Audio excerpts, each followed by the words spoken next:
Good morning, student. I am Renu Yadav and today our topic is the rise of nationalism in Europe. ये हमारा 10th class का history का first chapter है। हमने geography में 4 chapter कर चुके हैं और सिविक्स में हम 3 चैप्टर कर चुके हैं। हिस्ट्री का एक ही चैप्टर किया था सेकंड, आज हम फर्स्ट चैप्टर कर रहे हैं। इसमें हम करेंगे कि किस तरीके से जो यूरोप कंट्री थी उनमें नेशनलिज्म की भावना है। नेशनलिज्म का मतलब क्या होता है कि लोगों के अंदर एक यूनिटी आए नहीं, मतलब उनका ये लगे कि ये हमारी कंट्री है, हमारा एक ही कल्चर है, एक ही लैंग्वेज है और उनके अंदर ये फीलिंग आए कि हम जो है अलग अलग कास्ट से, अलग अलग रिलीजन से बिलोंग नहीं करते, हम एक कंट्री से बिलोंग करते। जैसे हम कहते हैं कि वी आर इंडियन, तो इसी तरीके से वो भी ये कहना चाहते हैं कि वी आर यूरोपियन। तो इस तरीके के फीलिंग को लोगों के अंदर जागृत करने के लिए उन्होंने क्या किया, रिवॉल्यूशन स्टार्ट किया। लोगों के अंदर वो लोगों को अवेयर किया कि हम जो है जो टुकड़ों में बटे हुए हैं और कुछ रूलर्स जो हम पर रूल कर रहे हैं, हमें इनके प्रति आवाज़ उठानी है और हम अलग अलग कैटेगरीज में डिवाइड ना करके हम एक यूरोपियन है और अपने यूरोप कंट्री के बारे में हमने सब कुछ करना है। यही हमारा चैप्टर है। इसमें जो है एक राइटर होता है। फर्स्ट ऑफ ऑल मैं आपको बता देती हूँ बेटा कि इसमें ऑब्जेक्टिव टाइप क्वेश्चंस बहुत ज़्यादा आएंगे और जो भी नेम्स वगैरह दी हुई है, डेट वगैरह दी हुई है, आप उसको हाईलाइट करते हुए चलना जब मैं चैप्टर रीड करूँगी साथ साथ ही, ताकि जब भी आप चैप्टर को रीड करोगे तो हाईलाइट करने से ये ऑब्जेक्टिव टाइप क्वेश्चंस जो आपको ईजीली याद हो जाएंगे और आपके मार्क्स जो है आराम से आपको मिल सकते हैं। चैप्टर को आपको रीड करना पड़ेगा, अदरवाइज आपको ये स्टोरी जो है पूरी तरीके से नहीं याद हो पाएगी। जो ऑब्जेक्टिव टाइप क्वेश्चंस है वो याद भी नहीं हो पाएंगे। तो चलो मैं स्टार्ट करती हूँ। जितने भी नेम्स आएंगे उन सबको आपको क्या करना है, अंडरलाइन करनी है। डेट आएगी तो उसको अंडरलाइन करनी है। बस यही ऑब्जेक्टिव टाइप क्वेश्चंस बनते हैं। तो जो ये पिक्चर्स जो दिखाई गई है, हम पहले इस पिक्चर को एक्सप्लेन कर रहे हैं। ये पिक्चर्स किसने बनाई थी? फर्स्ट 1 मार्क्स का क्वेश्चन तो यही हो गया। तो ये वाज द राइटर है ना, तो ये इसका राइटर कौन हो गया? Frederick Sorio. फ्रेडरिक सोरियो इसका राइटर है। कब की थी उसने? 1848 में की थी। ये उसका ड्रीम था। उसने 4 पिक्चर्स जो है ड्रॉ की थी, प्रिंट की थी, विजुलाइज की थी और उन 4 पिक्चर्स के थ्रू जो उसका जो ड्रीम था लोगों को वो दिखाने के लिए इसने कोशिश की थी कि मेरा ड्रीम जो है इस तरीके का हो तो हमारा यूरोप जो है ऐसा हो सकता है।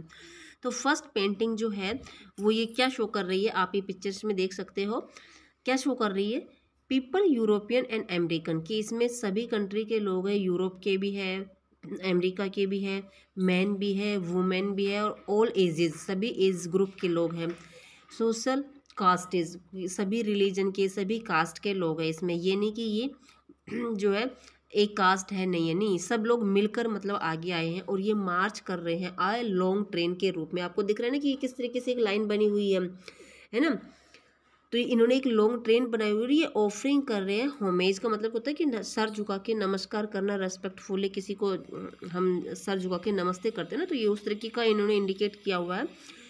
और इनके किसके सामने सर झुका रहे हैं? ये statue of liberty. Statue of liberty जो ये पिक्चर्स जो दिखाई गई है ये है, और इसके सामने जब ये आ रहे हैं तो ये सर झुका रहे हैं और ये क्या मैसेज दे रहे हैं? रिकॉल कर रहे हैं आर्टिस्ट द टाइम। उस टाइम को रिकॉल कराने की कोशिश कर रहा है artist. French revolution personalised liberty की फीमेल फिगर की। जब फ्रेंच रिवॉल्यूशन आया था तो उन्होंने क्या किया था कि अपने लिबर्टी को किस रूप में शो किया था? एक सिंबल दिया था। वो कैसे? फीमेल का सिंबल दिया था। जैसे हम कहते हैं ना कि हमारी भारत माता, तो हमने भी क्या दिया हुआ है? एक फीमेल का सिंबल दिया हुआ है। तो इसी तरीके से फ्रांस ने भी एक फीमेल का सिंबल दिया हुआ था। Here you can recognize the torch of enlightenment, और इसके हाथ में एक टॉर्च है जो क्या रिकॉग्नाइज करा रही है? ये करा रही है कि अब प्रकाश हो गया है, लोग जाग चुके हैं। इट मीन्स कि लोग अब जाग चुके हैं। पहले जो बातों में आ जाते थे अब वो नहीं है, वो अपने राइट्स के बारे में जानते। एक हाथ में इसके में क्या है? चार्ट है। एक हाथ में टॉर्च है, एक हाथ में कैलेंडर है, चार्ट है। तो वो चार्ट जो है वो ये इंडिकेट कर रहा है कि राइट ऑफ मैंस, कि लोगों के क्या क्या राइट्स हैं वो सब जान गए हैं। लोग अब जागृत हो गए हैं, पहले की तरह नहीं कि जो जिसने बोल दिया, लोगों में नॉलेज आ गई है। वो ये इंडिकेट करने की कोशिश कर रहा है। On the earth of the four ground of the amazing the lie of shattered remains and symbol the absolutely institutions. और ये बहुत सारी देखो आपको अर्थ पर पिक्चर्स दिख रही है, किस तरीके से फैले हुए दिख रहे हैं। तो ये क्या है? उनके सिंबल्स हैं कि हम अब तुम्हारी बात नहीं मानेंगे और हम अपना खुद अलग से करेंगे। द सूर्य ऑटोपेन विजन और ऑटोपेन का मतलब क्या होता है कि वो जो सपने जो देख रहे हैं उनको वास्तविक हो नहीं रहे, ये वास्तविक नहीं हुए हैं, बट ये पहले से एक इमेज बनाकर अपने पेंटर क्या करते हैं, वो एक कितनी ब्यूटीफुल पिक्चर बनाते हैं और उस पिक्चर के थ्रू ही अपनी पूरी एक कविता पोएम्स जो है स्टोरी जो है पूरी कर देते हैं।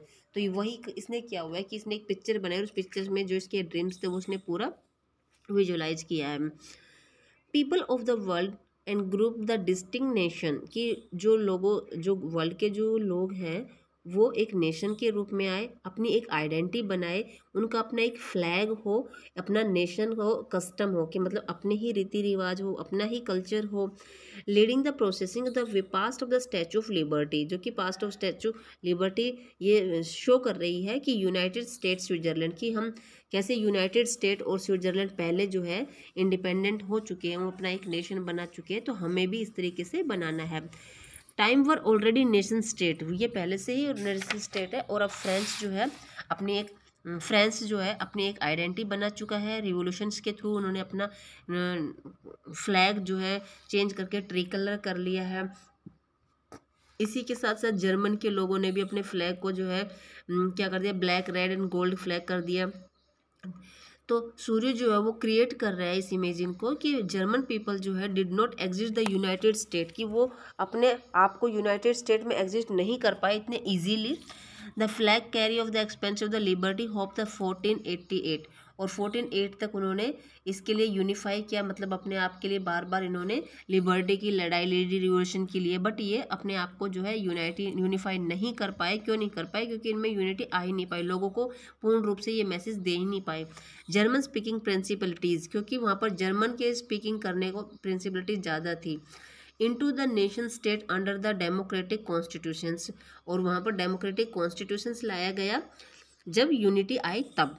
From the German people are the people the Australia of kingdom, वहाँ पर ऑस्ट्रेलिया का जो ऑस्ट्रेलिया के जो लोग थे वो टू ग्रुप्स में उन्होंने किया, सिलिसाइज लैम्बोर्डिया, ठीक है, अपने उसको टू कैटेगरीज में, मतलब टू जो जर्मन जो था वो एक छोटा सा वो था, और उसमें से भी उसने क्या किया कि अलग अलग कंट्री डिवाइड हो गया, ऑस्ट्रेलिया बन गया है, लिम्बार्डिया बन गया, Poland, England, Ireland, Hungary, Russia.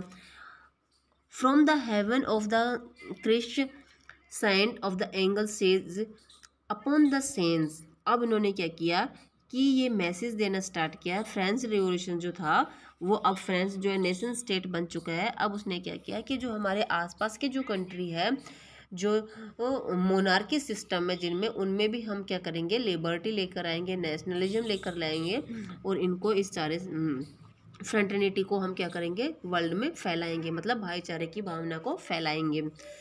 तो ये चैप्टर जो है हमें यही बता रहा है, ये सूर्य जो है यही विजुलाइज कराने की कोशिश कर रहा है कि 19th सेंचुरी के दौरान जो है किस तरीके से नेशनलिज्म एमर्ज्ड हुआ पूरे यूरोप के सभी कंट्री में धीरे धीरे करके, और उसका रिजल्ट क्या निकला कि नेशन स्टेट जो बना वो मल्टी नेशन स्टेट बना, और उसके अंदर कॉन्स्टिट्यूशंस में, पॉलिटिकल्स में भी कुछ चेंजेस लाए गए, और चेंजेस लाकर उन्होंने क्या किया, अपनी एक हिस्ट्री शेयर की है।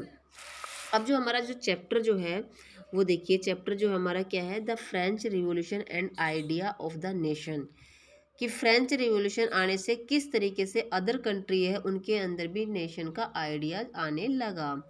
The first clear express the nationalism came with the French revolution, सबसे पहले कहाँ आया, फ्रांस ने हिम्मत उठाई, हिम्मत की रिवॉल्यूशंस के लिए। कब कब ये जो है रिवॉल्यूशन इनका सक्सेस हुआ, 1789 में सक्सेस हुआ।